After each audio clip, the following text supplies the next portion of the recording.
С утра, в этот субботний день, Ольга наводила порядок в доме. Дочь куда-то исчезла. Специально, что ли, так сделала? Ведь знала, что сегодня мебель менять будут. Новый сосед недавно у них в деревне появился. Купил дом на их улице. Хороший дом. Ему старые хозяева вместе с мебелью оставили, а он новую заказал. Сам-то он богатый, и дом у него теперь хороший, и машина, а старую мебель Ольге продал. Сам сегодня и перевезет. 2 кровати, 2 шкафа, диван, кухонный гарнитур, холодильник, даже 2 кресла. И вещи-то почти новые. Ольга тогда спросила: «За сколько отдашь?» У нее 60 тысяч было. 2 года собирала, откладывая со своей небольшой зарплаты. У самой-то мебель совсем старая. Хоть что-то мечтала сменить. А сосед говорит: «Сколько дашь, за столько и отдам». Но она и сказала: «За 30». А сама испугалась. Один холодильник сколько стоит? А тот отвечает: «Согласен, завтра вечером перевезу». Вот Ольга с утра и готовит свою избу, и мысленно дочь ругает. Хорошо, хоть соседские парни помогли старую мебель вынести, а дочь ничего не волнует. Исчезла и даже на телефонные звонки не отвечает. И телефон отключен. 16 лет, 9 классов окончила, большой себя считает. Телефон стала отключать, родной матери стесняется. Убралась, открыла металлическую банку, где деньги хранила. А денег-то нет, даже страшно стало. Неужели соседские мальчишки утащили? Так они даже на кухню не заходили. Да и откуда им знать, что деньги именно в этой банке? У меня их вон сколько, и все с крышками. Зачем-то схватила телефон, а там надпись: «Абонент-дочка снова в сети». Быстро набрала номер. «Полина, ты где?» «Мама, я в областном центре». «В каком центре?» «В Оренбурге. Буду здесь в колледже учиться и в общежитии жить». «Дочка, ты что говоришь?» Ольга сразу и не сообразила, что случилось. «Мама, не хочу я всю жизнь, как ты, в деревне прожить». «Так у нас город рядом». «Наш город от деревни мало чем отличается, кроме завода, где ты работаешь. Ничего нет. Хочешь, чтобы и я всю жизнь импичером работала?» «Диспетчером», — поправила мать. «Какая разница?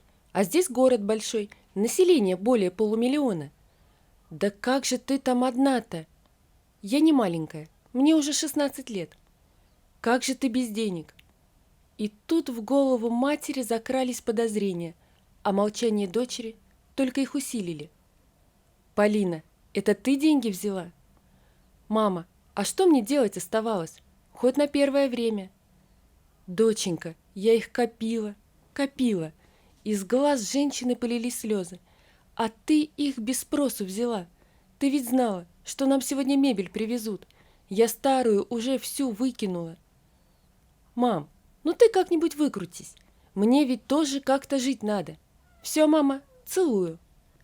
Мать обессиленно опустилась на табуретку, со слезами на глазах осмотрела посуду, стоящую на полу, вспомнила про старые кровати, которые соседские мальчишки увезли на металлолом, и заплакала навзрыд. «Хозяйка, ты дома?» Раздался мужской бас, и на кухню зашел новый сосед. Удивленно посмотрел на Ольгу. «Ты что, плачешь?» «Дочь в Оренбург уехала учиться». «Разве это плохо?»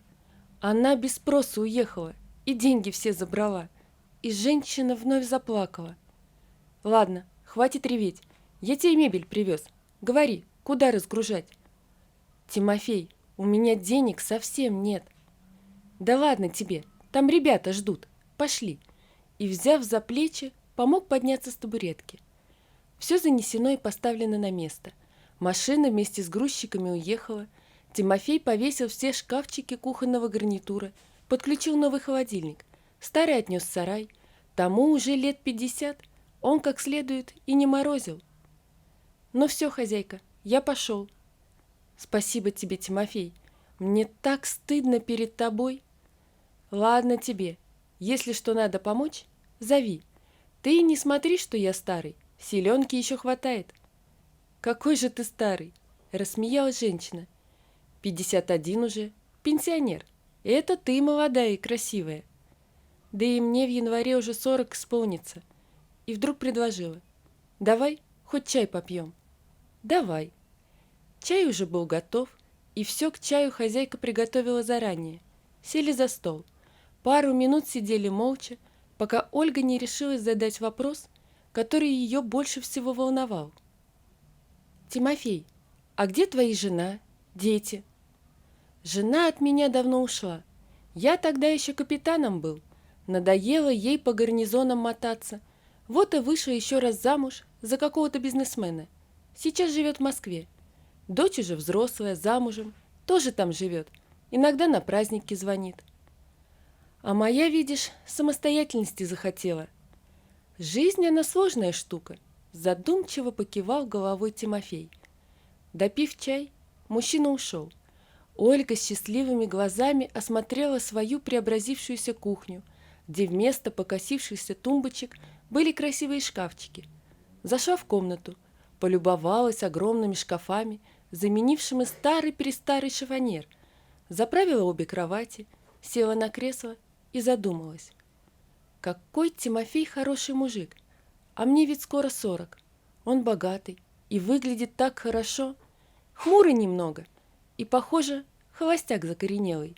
12 лет разница в возрасте. Что-то я размечталась. Пролетела рабочая неделя. На работе хоть с людьми поговорить можно, а дома теперь одна. Вот думы в голову и лезут. Дочери не дозвонишься, все занята. Говорит, что в колледж поступила на крановщицу. Разве на крановщиц в колледже учат? Обычно в училище учили. Ой, темнит что-то дочка. Или меня совсем глупо считает. Завтра суббота. Картошку пора копать. Одной придется. А в этом году хорошая уродилась. Надо пойти лопату приготовить. Трудно одной картошку копать. И долго. Выкопаешь рядок, соберешь, а затем только следующий начинаешь выкапывать. Так я и не только сегодня, и завтра весь день промаюсь. Ну-ка, хозяйка, давай лопату. Тимофей. Улыбка озарила лицо женщины. За мной успеешь? Взял лопату из ее рук. Успею. Работа пошла быстро. Ольга, собирая картошку, с удивлением смотрела на своего помощника. Быстро копает и клубни не режет. А ведь военный. Не выдержала и спросила: «Где ты так хорошо лопатой научился работать?» «А я ведь тоже деревенский. Только деревни, где с родителями жил, давно нет». Тяжело вздохнул. «И родителей тоже. Вот и решил после службы возле земли пожить. Служил я в этой области, в 100 километрах отсюда. А я здесь всю жизнь прожила, вместе с матерью и дочерью. Мама 6 лет назад умерла. У нас не одинаковая судьба. Она меня одна растила, и мне дочь одной пришлось растить. Слыхала, что кроме внешности и судьба передается по наследству. Чувствую, и дочь себе всю жизнь испортит. Так надо кому-то из вас повернуть судьбу», — посоветовал мужчина. «После этого и у детей, и внуков жизнь изменится». «Ой, Тимофей, о чем ты говоришь? Против судьбы не пойдешь». За разговорами не заметили, как к вечеру всю картошку выкопали, оставили на огороде сохнуть. «Пошли, картошки свежей нажарим», — предложила Ольга. «С удовольствием. Так люблю жареную картошку. Старые хозяева в этом году ничего не сажали. Огород большой, а только одни яблоки». «Так ты половину картошки забирай». «Ну прям уж. Забирай, забирай». «Слушай, Оля», — мужчина загадочно улыбнулся, «только ты не обижайся и не подумай что-нибудь такого». «Какого?» Глаза женщины загорелись. «Пошли ко мне, истопим баню, пожарим у меня картошки». «Да?» И застыла с открытым ртом. «Оля, только ты не подумай чего плохого». Стал тот оправдываться. «Мы все грязные». «Согласна. Помыться-то стоит. Иди, топи баню». Эту ночь Ольга ночевала в его доме, а через месяц они скромно расписались. Ольга даже дочери не позвонила. Тимофей стал работать начальником охраны на заводе. У него звание подполковник. Без разговора взяли. Оба счастливы, но жизнь преподнесла им еще одно испытание. Ближе к вечеру, в конце декабря, раздался телефонный звонок от дочери. «Мама, я домой еду. В 11 вечера буду в городе на вокзале. У меня совсем денег нет, даже на такси, а маршрутки уже ходить не будут. Да у меня и на маршрутку денег нет». «Полина, что случилось? У тебя голос какой-то...» «Нормальный у меня голос. Мама, я жду. Не идти же мне 10 километров пешком по морозу». «Что случилось?» Подошел к супруге Тимофей, когда она выключила телефон. «Дочь едет. В 11 будет в городе на вокзале. Денег у нее нет. Голос раздраженный». «Так встретим. Машина-то у нас есть». «Тимофей, ты только не обижайся. Пойду свой дом истоплю. Туда ее привезешь. Ладно? И я там у себя переночую. Мне с ней поговорить надо. Чувствую, что-то случилось». «Как скажешь. Пошли печь топить». 11 вечера. Вокзал. Мороз на улице под 30 градусов. Остановился поезд, и вышла ее Полина в джинсах, легкой курточке. «Мама!» радостно бросилась на шею матери, в глазах слезы. Когда Ольга немного успокоилась, повернулась к своему супругу. «Познакомься, это моя дочь». «Тимофей», представился мужчина. «Полина», кивнула головой девушка и, подозрительно оглядев его, спросила: «А вы кто?» «Я муж твоей мамы». «Что?» «Все, дочь, дома поговорим», сразу предупредила Ольга. «Идемте». Мужчина взял у девушки сумку, и все направились к машине. «Тимофей!» — раздался голос, к ним подбежал мужчина из их деревни. «Вы меня не довезете?» «Садись». До деревни доехали молча. Лишь их односельчанин что-то говорил, но его никто не слушал. Головы были заняты другими мыслями. Тимофей высадил сначала соседа, затем женщин возле дома Ольги и уехал. Едва они зашли в дом, как начались расспросы. «Мама, какой еще муж на старость лет?» «Полина, мне через полмесяца только 41 исполнится. Ты об этом не забыла?» «Ну ты даешь. А он что, здесь живет?» «Нет, у него хороший дом в конце улицы, и мы с ним там живем». В голосе матери звучали нотки гордости. «Вот уж никогда бы не подумала». «Полина, а у тебя как дела?» «Нормально», но потому, что лицо дочери стало хмурым, стало понятно, что все далеко не нормально. «Ты учишься?» «Мама, я бросила лицей». «Лицей? Это что?» «Ну, вроде вашего училища». «И что теперь думаешь делать?» «Здесь останусь». «Мама, а где теперь моя одежда?» «Вон в том шкафу». И только тут дочь, видно, окончательно поняла, что вернулась в родной дом. Огляделась.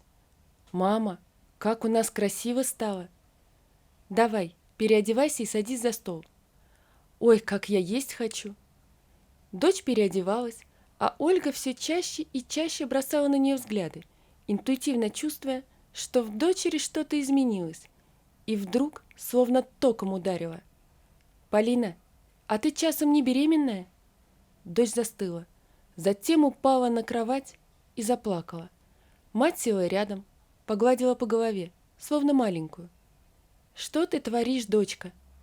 «Так получилось, мама». «Кто он хоть такой?» «Мама, его Денисом зовут. Он хороший. У него родители строгие. Ему тоже нет еще 18. Дочь стала сбивчиво рассказывать. «Он в 11 классе учится. Его отец сказал, если я еще раз появлюсь с его сыном, он меня за проституцию посадит». «Ой, дочка, дочка! Мама, что теперь делать?» «Видно, судьба у нас такая. Меня мама одна воспитала, я тебя одна, и тебе одной придется». «Мама, я так не хочу». Начались для Ольги трудные деньки. Днем работала, а вечером разрывалась между мужем и дочерью. Муж терпел, улыбался, всячески старался ободрить. Дочь ночами оставалась одна, а мать не находила себе места. Прошла зима и весна. Наступил июнь. Подошел срок, когда Полина должна родить. Ольга взяла отпуск, понимая, что все хлопоты с внучкой лягут на ее плечи.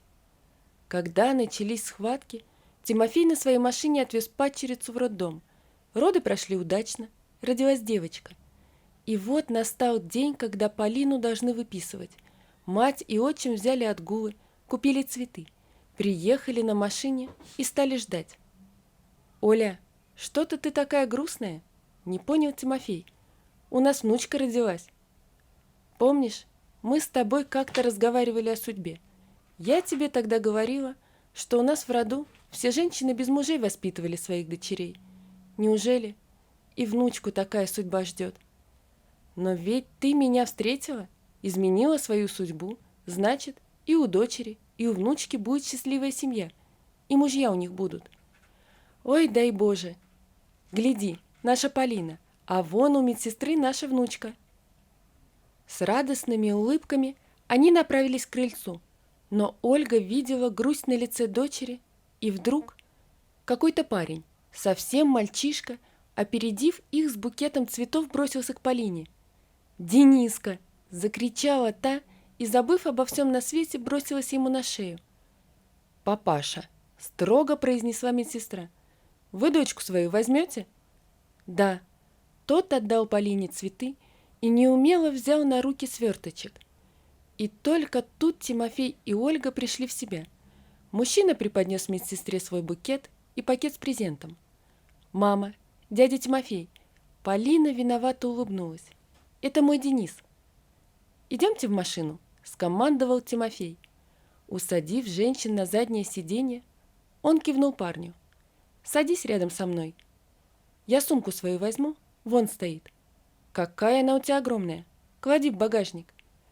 Когда машина тронулась с места и страсти немного утихли, Тимофей потребовал, обращаясь к парню. «Рассказывай». Он не сказал о чем, но Денис и так понял. «Мне вчера исполнилось 18, и я сказал родителям, что ухожу к Полине. Они, конечно, покричали. Потом отец сказал, пусть уезжает, попробует, как это быть самостоятельным. Даже денег дал на первое время». До самой деревни ехали молча. Когда проезжали мимо дома Ольги, Тимофей вновь обратился к парню. «Пока можете жить у нас, но вот этот дом с новыми воротами ваш». Остановил машину возле своего дома, а этот наш. До самого вечера Ольга с дочерью занимались малюткой, а Тимофей знакомил парня со всеми сложностями деревенской жизни. Когда все утихло, и бабушка с супругом остались одни в своей комнате, Ольга с какой-то загадочной улыбкой на лице пожаловалась. «Что-то я в последнее время стала сильно уставать. Переволновалась». «Нет, Тимофей». Она прислонила голову к его груди. «Я беременна». «Что? Оленька, неужели у меня будет сын?»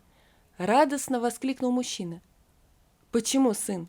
Может быть и дочь». Ближе к осени на крутой машине к ним приехали родители Дениса. Людьми они оказались неплохими и забрали Дениса вместе с Полиной и внучкой с собой в областной центр. У них там коттедж.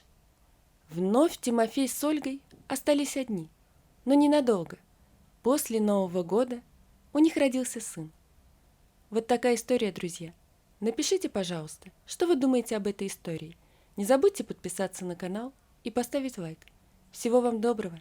До свидания.